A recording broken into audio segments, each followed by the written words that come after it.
Hello friends, welcome to लक्ष्य government job channel.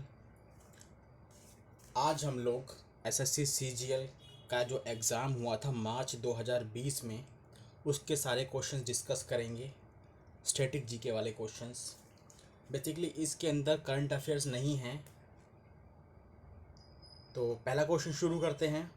निम्नलिखित में से किस शब्द का अर्थ पालतू कुत्ते का वैज्ञानिक अध्ययन से है? इसको साइनोलॉजी बोलते हैं।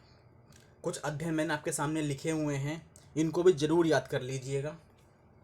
ये आपको कभी भी किसी भी एग्ज़ाम में देखने को मिल सकते हैं, सीजीएल में ही नहीं।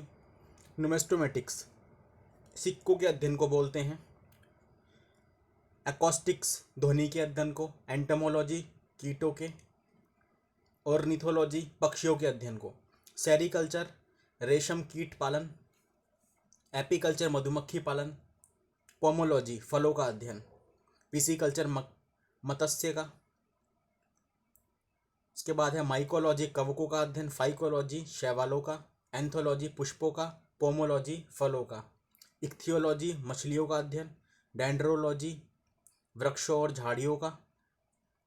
ओफियोलॉजी सांपों का। सोरोलॉजी छिपकलियों का। सिल्वीकल्चर काष्ठी पेड़ों का। ये सारे इसमें से जो स्टार्टिंग के हैं, बहुत बार पूछे गए क्वेश्चंस हैं। नेक्स्ट देखते हैं। लाल कृमियों में डैश नामक एक संरचना होती है जो उनका भोजन पीसने में उनकी सहायता करती है। इसे पक्वाशय बोलते हैं या गिजर्ड बोलते हैं इंग्लिश में। वयोवृद्ध स्वतंत्रता सेनानी, समाज सुधारक और नारीवादी सावित्रीबाई फूले भारत के निम्नलिखित में से किस राज्य से हैं? तो ये महाराष्ट्र से हैं। इन्होंने जो है काफ़ी काम किया है महिला शिक्षा के लिए, बालिकाओं की शिक्षाओं के लिए। पहला विद्यालय भी इन्होंने ही बनाया था बालिकाओं की शिक्षाओं के लिए। जैसे कि फैक्ट में लिखा हुआ है, भारत की प्रथम महिला शिक्षिका थी ये, समाज सुधारिका थी और मराठी कवित्री थी। ठोस कार्बन डाइऑक्साइड को किस नाम से जानते हैं? ये तो हद ही नहीं है, कितनी बार पूछा गया क्वेश्चन है। इसे हम CO2 को बोलते हैं, शुष्क बर्फ के नाम से जानते हैं। एक क्वेश्चन और पूछ जाता है, बहुत ज़्यादा फेवरेट क्वेश्चन है एग्जामिनर का, कि गैल्वेनाइजेशन में हम किसकी परत चढ़ाते हैं गैल्वेनाइजेशन के दौरान? तो किसकी चढ़ाते हैं? आपका कॉपर की परत चढ़ाते हैं। नेक्स्ट देखते हैं। निम्नलिखित में से कौन सी संस्था भारत में रेपो दर और रिवर्स रेपो दर निर्धारित करती है? भारतीय रिजर्व बैंक करती है ये। और देख लेते हैं कौन कौन सी करती हैं सारी दरें। SLR, CRR, reverse repo rate, marginal starting facility, bank rate, ये सारी RBI ही करती हैं। RBI के बारे में बताया था मैं आपको थोड़ा सा, कि RBI की स्थापना 1 अप्रैल 1935 को हुई थी। इसका नेशनलाइजेशन 1949 में हुआ था। हेडक्वार्टर कहाँ पे है इसका? मुंबई में। करंट टाइम में जो इसके गवर्नर हैं शक्तिकांत दास हैं। RBI की स्थापना हिल्टन यंग कमीशन आया था उसके द्वारा की गई थी। वहीं SBI के बारे में मैंने आपको बताया था कि SBI का नाम पहले क्या हुआ करता था? Imperial bank of India. बाद में इसका नाम SBI हुआ 1955 के बाद। 1955 के बाद जो है SBI कहा जाने लगा। उससे पहले इसे इंपीरियल बैंक बोलते थे। हेडक्वार्टर है मुंबई में SBI का भी। विजयनगर साम्राज्य की राजधानी जो है प्राचीन शहर हम्पी के खंडर किस वर्तमान भारतीय राज्य में स्थित है? तो कर्नाटक में है ये। यह एक विरासत स्थल है। और 50 रुपये का आपने देखा होगा जो नया नोट आया है, उसके पीछे क्या बना होता है? यही हम्पी का चित्र देखने को मिलता है आपको। हम्पी जो है, इसकी स्थापना 2 भाइयों ने की थी मिलके, हरिहर और बुक्का ने की थी। पुर्तगाली इसे विसनागा के राज्य के नाम से जानते थे। 10 रुपये के पीछे कौन सा होता है साइन? किस चीज का चित्र बना हुआ है? कोणार्क का सूर्य मंदिर। कहाँ पर है कोणार्क का सूर्य मंदिर? उड़ीसा में है। किसने बनाया था? नरसिंह देव प्रथम ने बनवाया था। बहुविसर्जक भारतीय चित्रकार मकबूल फिदा हुसैन ने अपनी चित्रकारियों में जीवंत और मुक्त आत्मा का चित्रण करने के लिए निम्नलिखित में से किस पशु का मुख्य रूप से प्रयोग किया है? तो घोड़ों का किया है। देखिए यहाँ पे थोड़ा सा कंफ्यूज करने के लिए बोला गया है क्वेश्चन, मकबूल फिदा हुसैन, आपने सुना होगा, एम एफ हुसैन का नाम सुना होगा आपने। पहले क्वेश्चन पूछता था कि एम एफ हुसैन किस क्षेत्र से संबंधित हैं, तो कला से संबंधित है, पेंटिंग से संबंधित है, पेंटिंग इनकी बहुत फेमस हुआ करती थी उस टाइम पे, लेकिन इसका पूरा नाम दे दिया मकबूल फिदा हुसैन। तो किसका किया है, घोड़ों का किया है इन्होंने। उस भौतिक विज्ञानी का नाम बताएं जिसे न्यूट्रॉन की खोज का श्रेय दिया जाता है। 1932 में इन्हें नोबेल प्राइज भी मिला था इस चीज के लिए। क्या नाम है इनका, जेम्स चैडविक। क्या खोज की है इन्होंने, न्यूट्रॉन की है। मैं आपको एक फॉर्मूला बता देता हूं, ईट पर नाच, ई से इलेक्ट्रॉन, इलेक्ट्रॉन की खोज किसने किया, जे जे थॉमसन ने। थोड़ा स्पेस कम होने की वजह से मैं यहाँ लिख रहा हूँ, जे जे थॉमसन ने की है। वहीं पा से प्रोटॉन, प्रोटॉन की खोज किसने की है, रदरफोर्ड ने।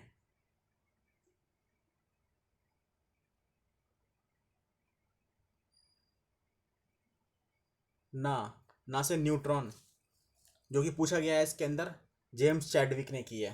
तो ये याद रखिएगा दोस्तों, ये क्वेश्चन कई बार पूछा जा चुका है। आइए आगे देखते हैं। देखिए मैंने लिखा भी है यहाँ पे, इलेक्ट्रॉन की खोज की है जे जे थॉमसन ने और प्रोटॉन की रदरफोर्ड ने।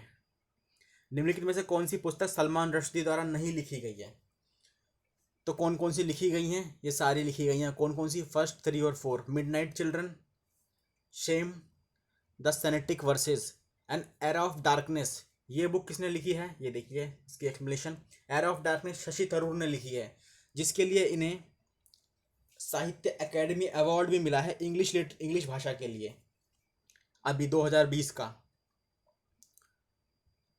सलमान रश्दी एक 20 का नहीं 19 का, माफ कीजिएगा।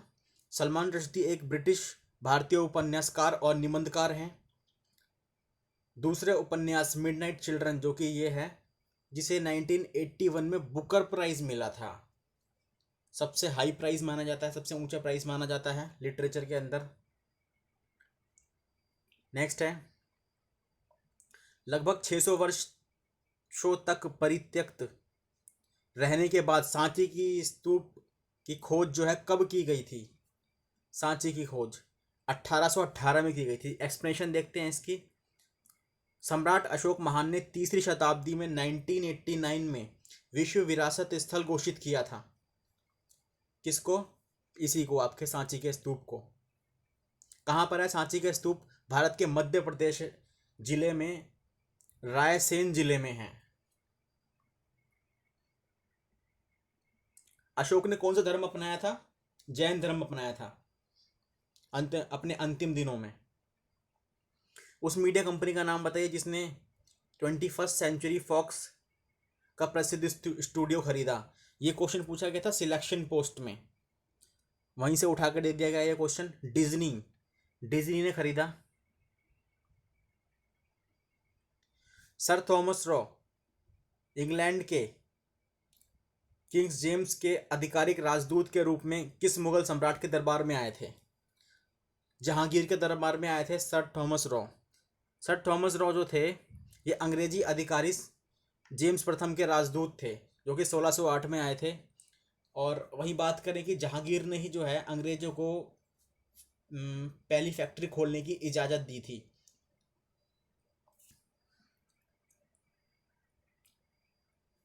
कोल थुनाडु, वल्लुवनाड और थेक्कुमकुर भारत के किस राज्य में प्राचीन काल के अल्पकालिक राज्य थे, तो ये केरल के हुआ करते थे। निम्नलिखित में से कौन सी हड्डी मानव शरीर के कान के भाग नहीं है। देखिए क्वेश्चन क्या किया, थोड़ा ट्विस्ट किया गया है इस क्वेश्चन के अंदर। पहले क्वेश्चन पूछा था कि सबसे छोटी हड्डी बता दो, ठीक है, मानव शरीर की सबसे छोटी हड्डी बता दो, तो किसे बोलते थे, स्टैपीज को बोलते थे, जो हमारी कान की हड्डी होती है। जो ये उरावस्थी नजर आ रहा है ना आपको, यही है हमारे कान की सबसे छोटी हड्डी, जिसे हम हिंदी में उरावस्थी बोलते हैं।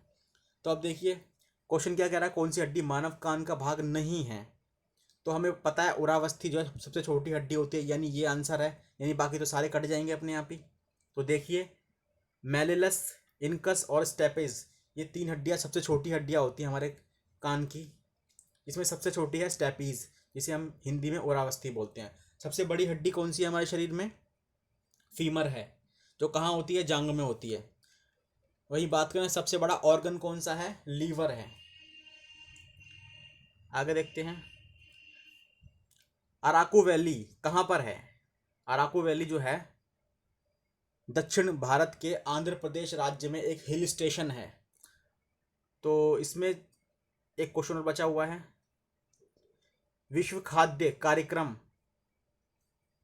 संयुक्त राष्ट्र की खाद्य सहायता शाखा है, इसका मुख्यालय कहाँ पर है? कहाँ पर है? रोम में है। मोस्ट इंपॉर्टेंट क्वेश्चन है। इसकी फॉर्मेशन कब हुआ था? 1961, 19 दिसंबर। इसके हेड कौन है अभी? डेविड वेस्ले इसके हेड हैं करंट टाइम में।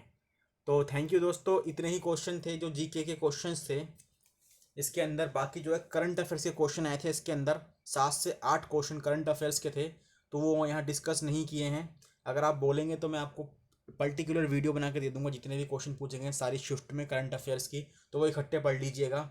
और कैसा लगा वीडियो को लाइक ज़रूर करें और चैनल को सब्सक्राइब करें। धन्यवाद।